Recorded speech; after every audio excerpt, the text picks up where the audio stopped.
Good evening, everyone, and thanks for joining me tonight on this rendition of Speak Your Mind with Larry Cox. And it is great to have everyone in the house this evening. And I'm going to go through here and tell everybody howdy that has joined us so far. And thank you for joining us. And again, if you want to share and like the show, go ahead and do that so that people who may want to watch can tune in and watch, and then like most people do, most people go back and watch the recording. But we have to have a show for there to be a recording. So thank you for joining us, and let me go about saying hello to everyone at this time. Miss Mary Boysworth, thank you for joining us tonight. Luca Russo, thank you for joining us. Charlotte Gellert, thank you. Yes, Charlotte, a very cold night. William Campbell, thank you for joining us. Cheryl Moulton, thank you for joining us. James Corbett, thank you for joining us. My good friend Justin Kenny, I'm gonna mention some things about Justin here in a minute, but thanks Justin for joining me.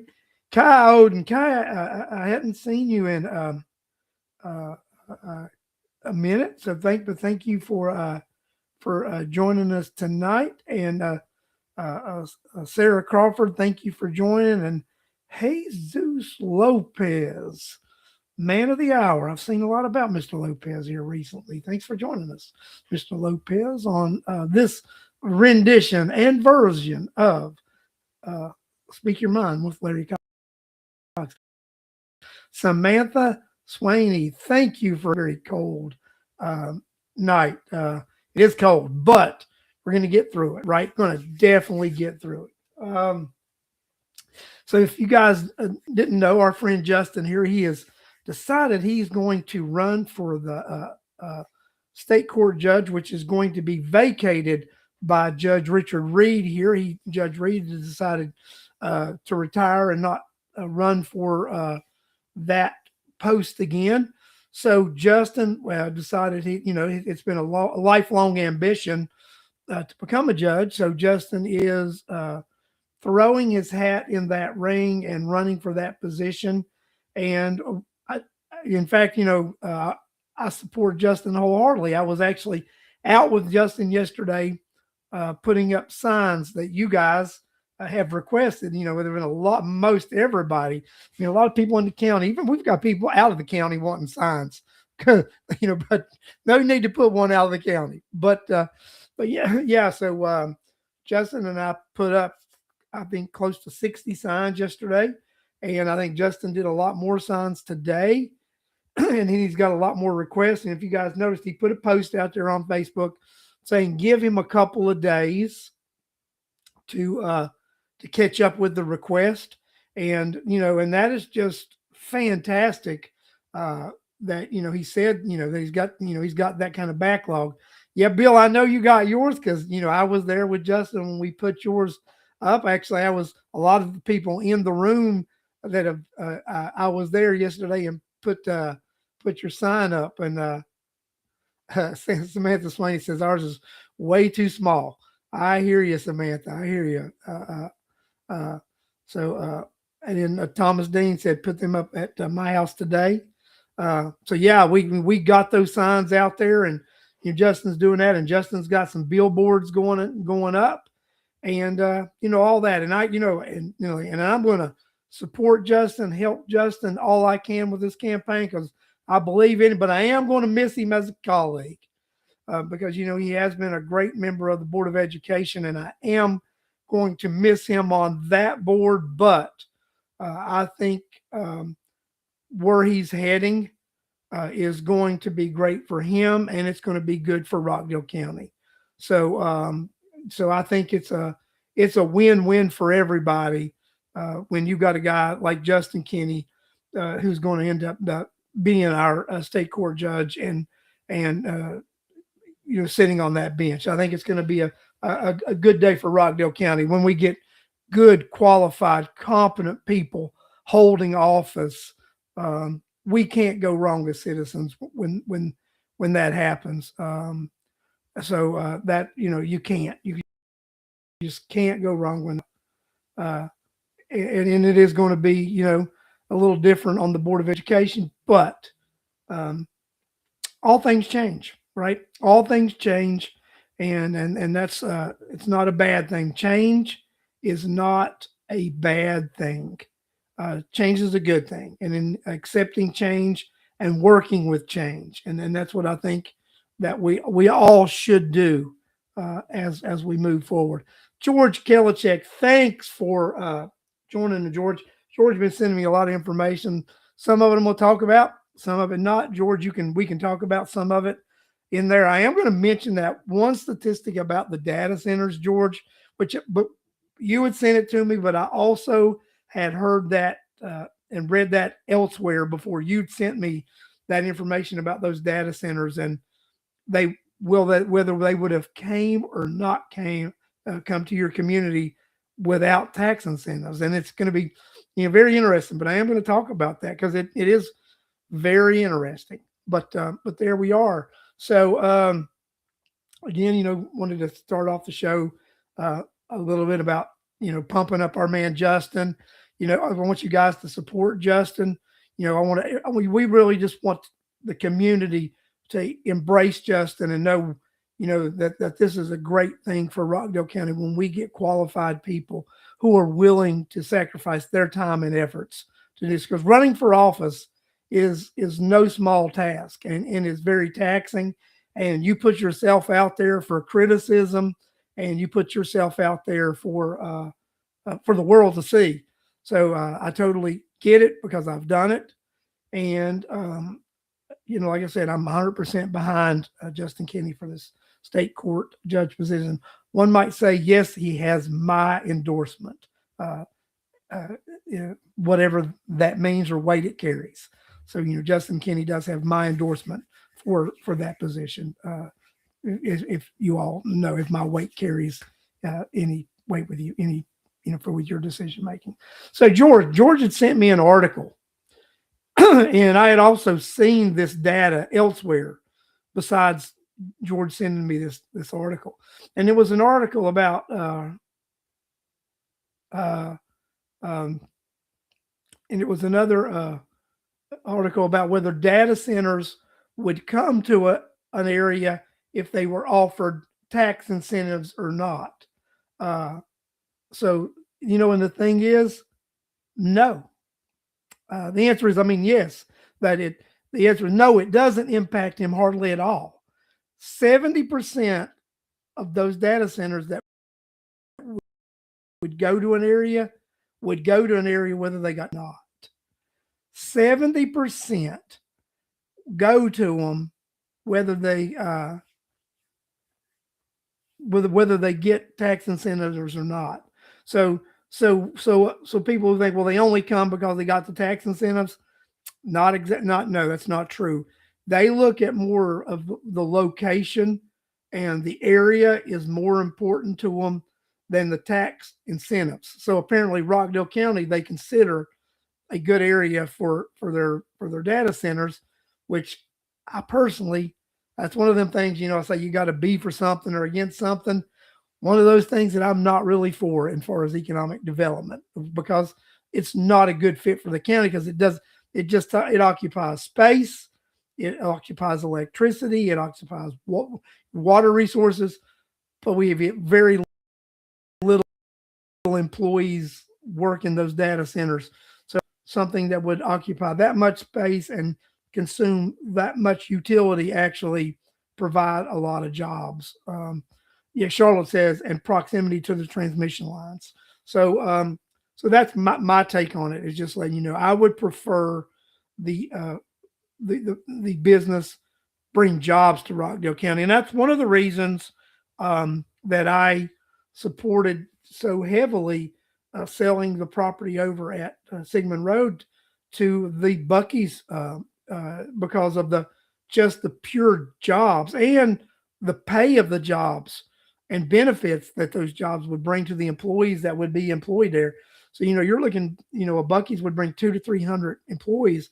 And I understand that maybe next month that we may get an inkling of what happened to that property. I was told that by the mid-February, the 1st of March, we should know what happened to that property. And I've got my fingers crossed that when we're told what happened to that property, that the the winning team was the Buc-ee's.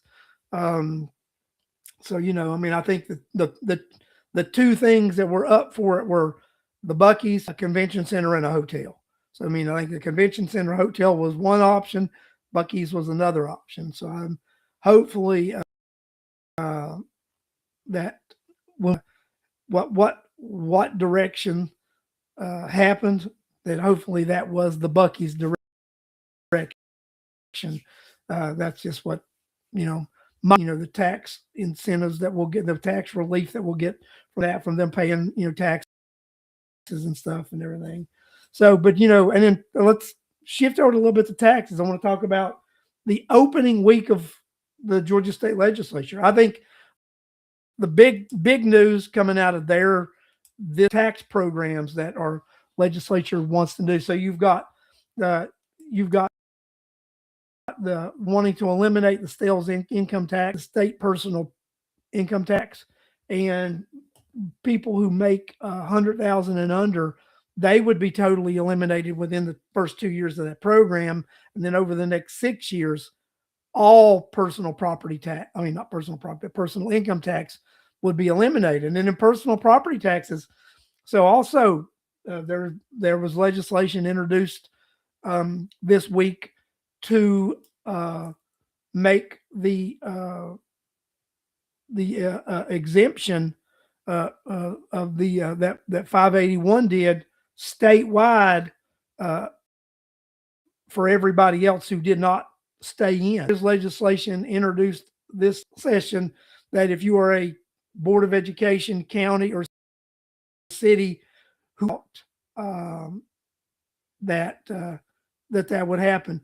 Charlotte, that number 3, the mixed use residential. What my understanding was that number 3 option was not that heavily favored. That the votes weren't there for it. That it was either going to be 1 or 2.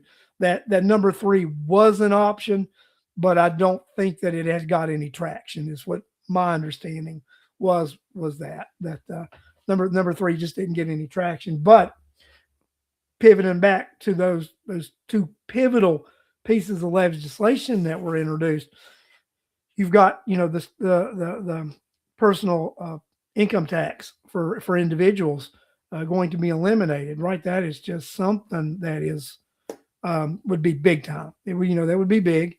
And then also you've got the 581 that 90% of the 180 Board of Educations across the state of Georgia opted out of 581.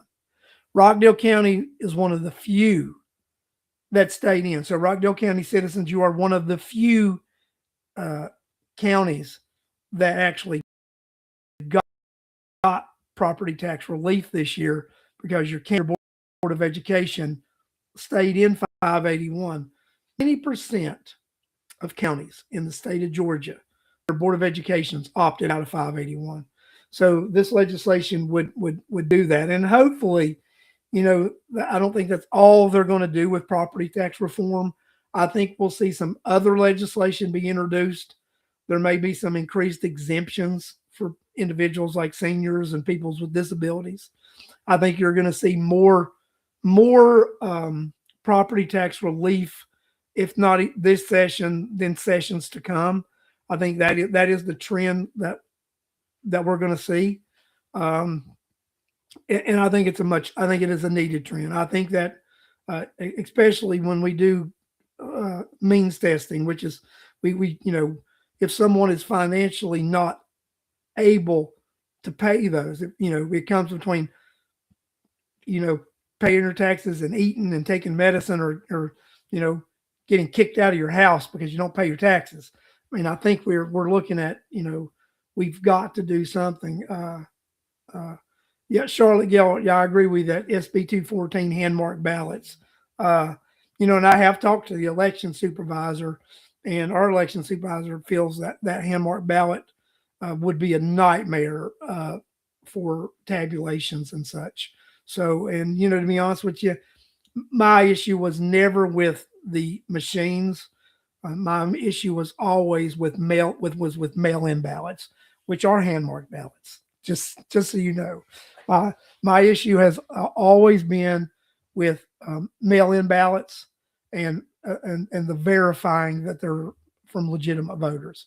So I don't have a problem with the voting machines. I actually have more of a problem with hand marked ballots, to be honest with you. So uh, that's my issue.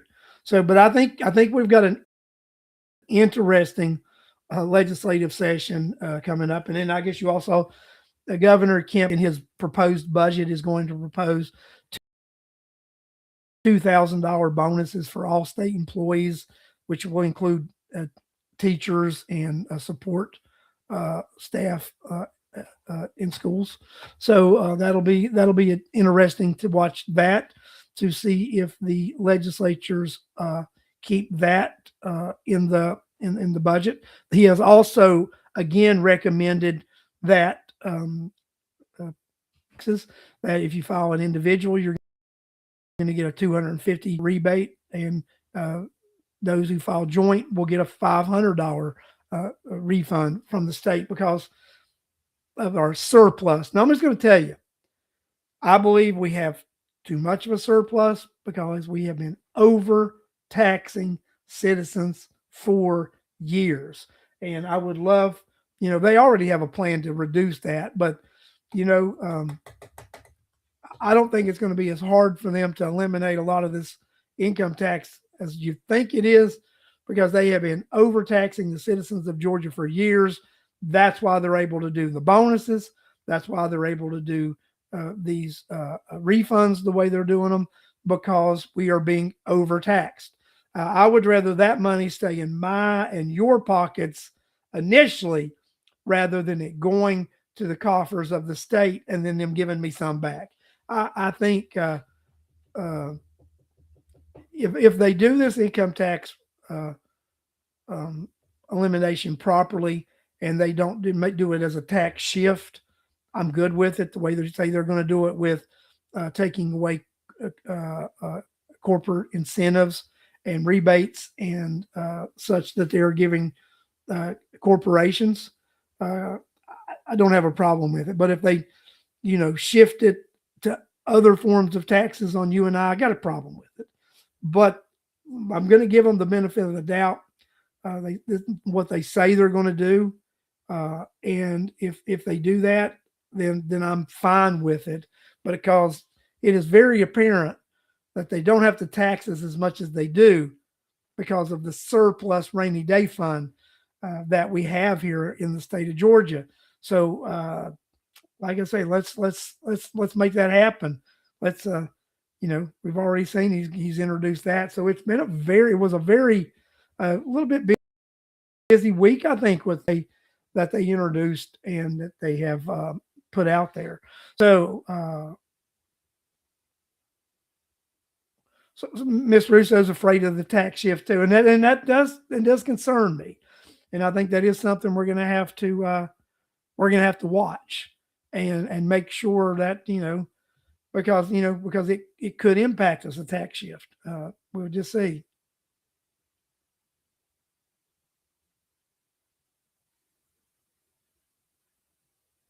So Cheryl said that if you guys haven't seen it, I'll go ahead and put this up here, Cheryl. Have you seen, as a side note, Conyers Police Department, with the assistance of DeKalb Police, apprehended the shooter of the Forest Villa Drive shooting from last week. They picked him up tonight. Glad to hear that. Glad to hear that happened this evening, and agencies were able to collaborate and get that shooter. But yeah, I think very interesting. Going to be a busy legislative session, which is going to lead to a very busy election season for us here in Rockdale County and in the state of Georgia. We have a lot of things are going to be on the ballot here in Rockdale County. We're going to have our 2 state court judges. I think one of our Superior Court judges. We are going to have our post 2 commission on the ballot. We will have the governor, lieutenant governor, secretary of state, attorney general, labor commissioner. You're going to have one of the public service commissioners. You're going to have that whole slate of statewide constitutional officers. So it is you're going to have all of our House reps, our state senators, our congressional seats.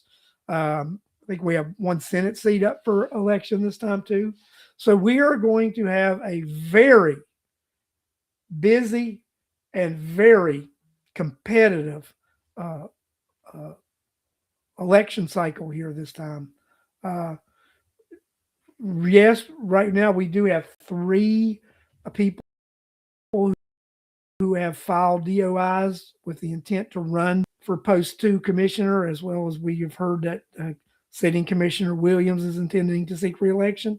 And there's also speculation of a couple of additional individuals that are hat into the ring. So right now you have the potential from anywhere from 3 to 6 candidates running for that board, that post 2 board of commission seat, which will be very, very interesting. And also with our friend Justin Kinney running for with our friend Justin Kinney running against running for that state court judge seat, then we would have an appointment for, and that is going to happen. So Gloria, that there's where I think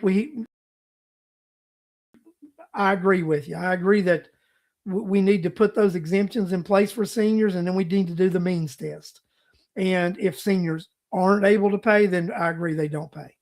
But I do think there needs to be the means testing put in place to make sure that that people qualify to be. I think you're going to find there's going to be some things put in place, and like I said, guys, I think with 581, the amount that property taxes can raise is locked to the rate of inflation. I think that was 2 point something this year. If it would have, but we had a freeze this year, will be the year that actually goes in. And if the increases will only be at the rate of inflation, they will not be at these in 40 percentiles that they have been in the past. They will not be the crazy increases that you had. And I'm going to tell you something, Gloria. I also believe this, that 65 to 70-year-old exemption for property taxes, if you meet the means test, should not just be for school board taxes. I believe that we should exempt seniors who are financially not able to pay their property taxes from all property taxes, not just school board taxes, but from but from county taxes and city taxes. So that's my belief. My belief is that we should have an exemption process in for senior citizens that is income based, and that you are not only exempt from school board taxes, but you are exempt from school board taxes, county taxes, and city taxes.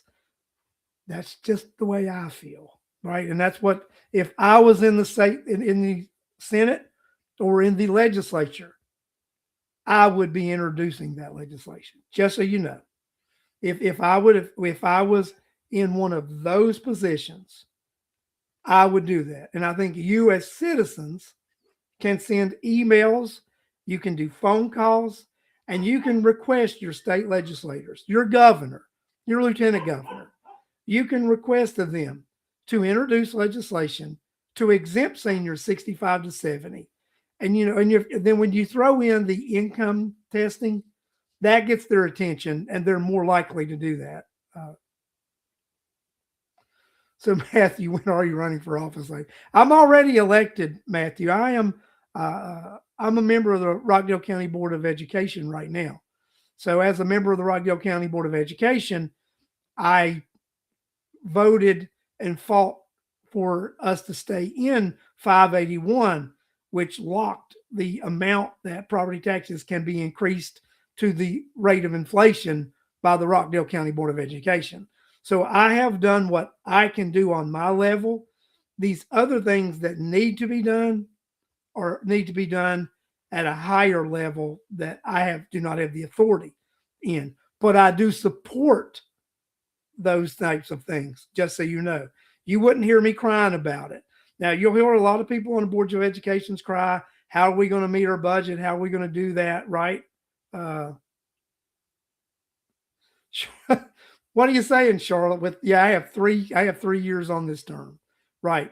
And just so you know, Charlotte, I committed to doing this for 2 terms because I believe that it will take 2 terms to accomplish the things that I think we need to accomplish on the Board of Education.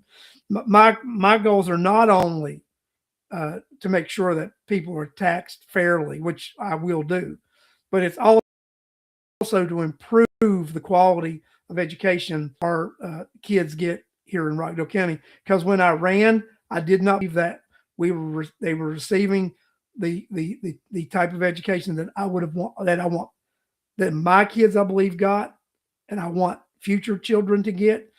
Do I believe that we are there yet? No, we are not. That is, again, I got to do my disclaimer. I am just a single member of the Board of Education. I do not represent the opinion of the school board as an entirety. I just represent my own opinion. My opinion is my opinion. It is not the opinion of the district or the school board. It is just the opinion of one individual member of the board. I do not think we are where we need to be. I think we have made improvements in things that we need to do to enhance education in this county. I think we needed at least 2 years to see if those changes move the needle. I believe there are additional changes that need to be made to move the needle even further to enhance the educational process in the Rockdale County school system. I will be fighting to make sure that adjustments do happen and that our kids' education does improve. And that's what my job is as a board member, right?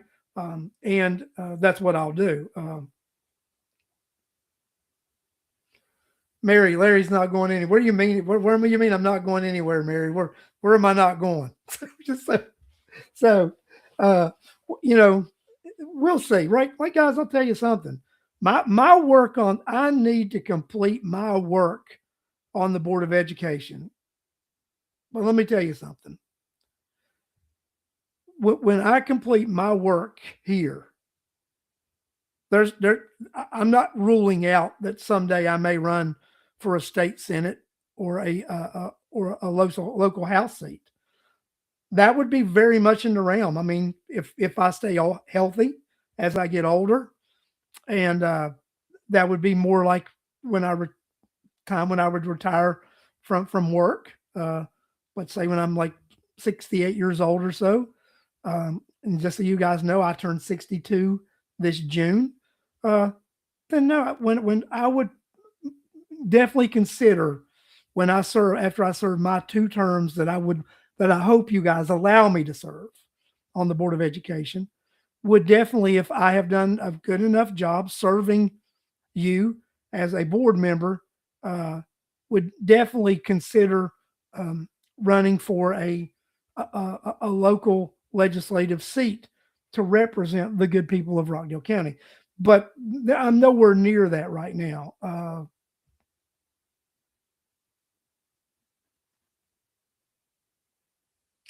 Charlotte. So you're saying that you would just want to come speak and leave and not find out all the valuable information that we find out at the Board of Education? Actually, it was part of my suggestion to move that to the end of the meeting because I want to look at everybody's smiling face the whole time during that meeting so that we all can gain knowledge, know what the board's doing, so that we speak intelligent when speaking at the end of that meeting. Uh, there's nothing wrong with speaking at the end of the meeting. I actually think it's the proper place for board comments is at the end of the meeting. And I actually suggested that and supported that move, to be honest with you, because I think it is the right place for that to be is at the end of the meeting, so that if someone wants to come there and give it to us, you have that right to give it to me. But you need to stay there and observe us in action and watch the meeting. And then at the end, I'll be there to listen to you. You need to be there the whole time to listen to what's going on at that meeting. My opinion on that. So just something else. Like you are. Yes, Mary, you are correct. That's correct. Repine. Okay. Charlotte says she's actually learned a lot. Actually, I've learned a lot during the rest of the meeting.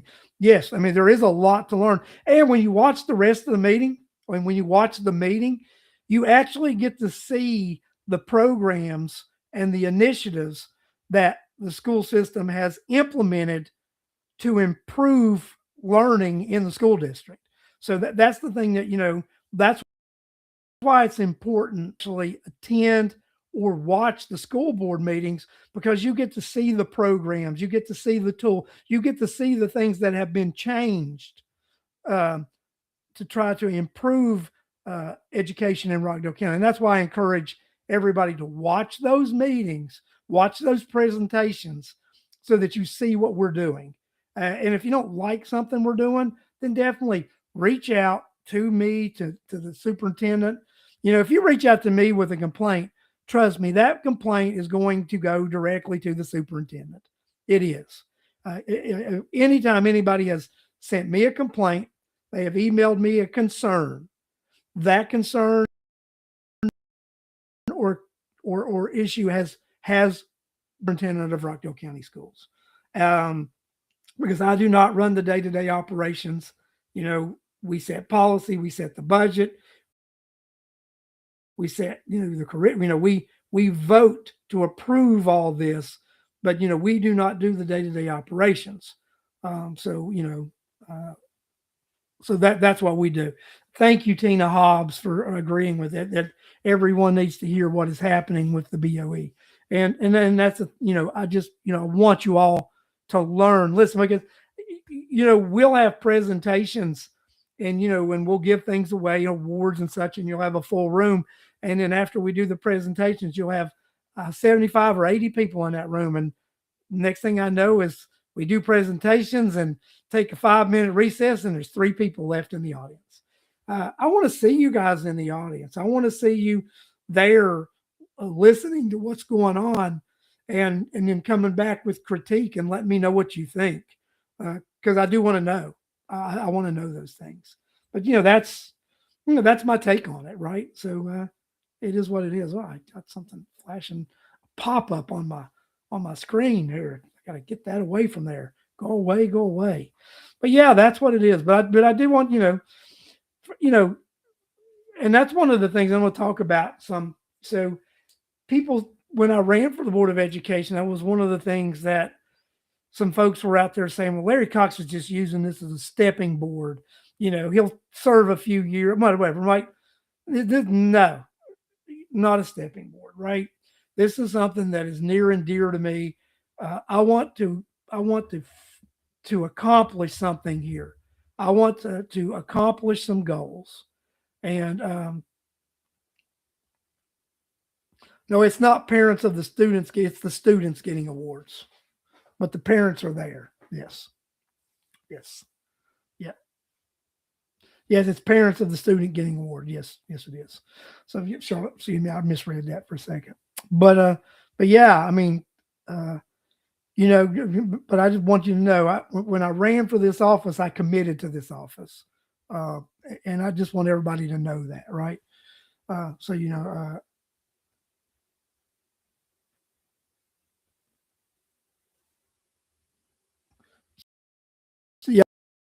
and Corey, you're right. Some people don't see good nighttime, and people come back in the spring and summer, daylight hours, and it doesn't get dark till near 9, so they can come to those meetings and be home before dark.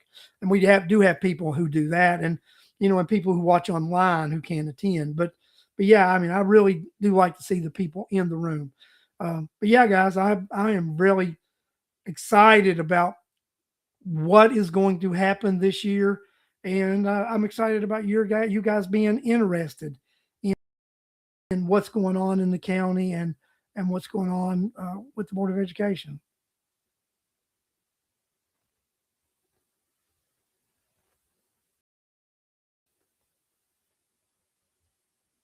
Gloria, I do see a lot of times when we do have people who attend, whether you want to believe it or not, they are seniors that do venture out. The I would say, a good 65% of the people who do venture and come to the meetings are seniors. So, I get what you're saying, but we do have a good group of seniors who do like to come to the meetings. And I do think that, that what you guys are talking, night driving is an issue. And I think, they do like, when the time changes and we have longer daylight, we do get better attendance. And that's why I would love to see more of the parents of the students coming to the meetings. I really would really love to see the parents and such. But yeah, that's what I would like to see. So guys, you know what? I think I'm going to do the shorter rendition again tonight. We've been on here around 40 minutes, and I've done a lot of talking, and I've answered some questions, but I think we've covered the topics that we need to cover. I do think in the next few weeks that I think we'll be able to talk about a lot of happenings at the state legislature and what's going on there and how that's going to impact you here at home. Because that's what you have to remember. What's under that gold dome during that 40-day legislative session impacts you.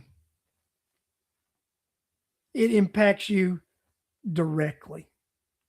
And I do want to talk about the things that I believe will impact you, the citizens of Rockdale County, because a lot of times you aren't aware of what's happening in Atlanta under that gold dome that impacts you.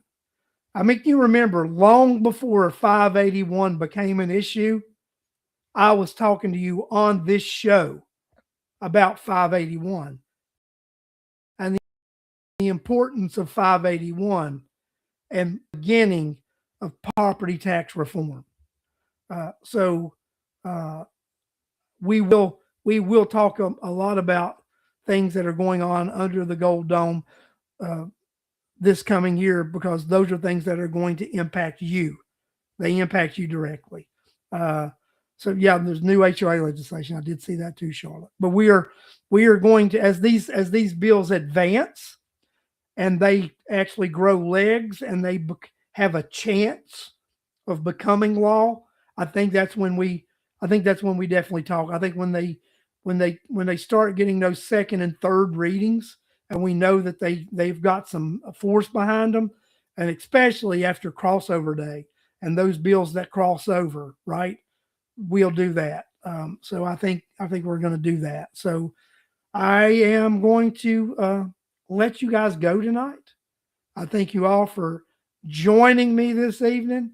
I thank you for your due diligence in everything that you do for the citizens here, of those that do. And I can't wait till next week for you to join me here again on this show.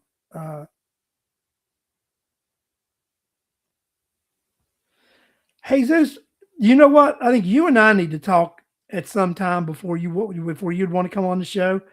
Because I've seen some of the things you've said, and I definitely, and I think you and I need to talk about changes that we've done and some of the policies that have changed, so that you can speak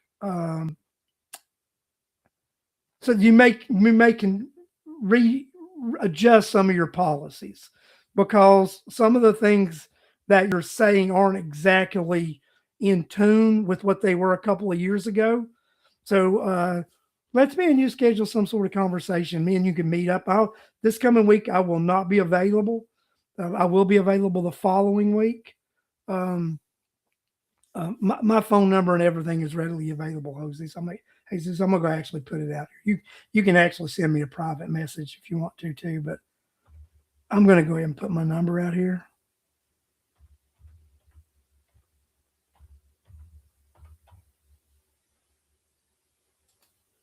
There you go. So, Jesus, if you want to take my number down, like I said, this week is not a good week, but if you want to text me this week and arrange for you and I to meet the following, we can have a discussion. We can talk about some things, because I definitely do think that that you and I need to have a conversation about some things, so that so that you have some clarity about some things before you go and start talking about them. So I just, just so you know, because you and I are on, the things you said are all ran a campaign on, right? So, but I do want to make sure you're aware of changes and policies, and how they've impacted some of the things you're talking about. So there we go. So that's guys. Thank you again for joining me on this version and this rendition of Speak Your Mind with Larry Cox. I will see you all next Sunday at 8 p.m. with hopefully a lot of talk back and forth and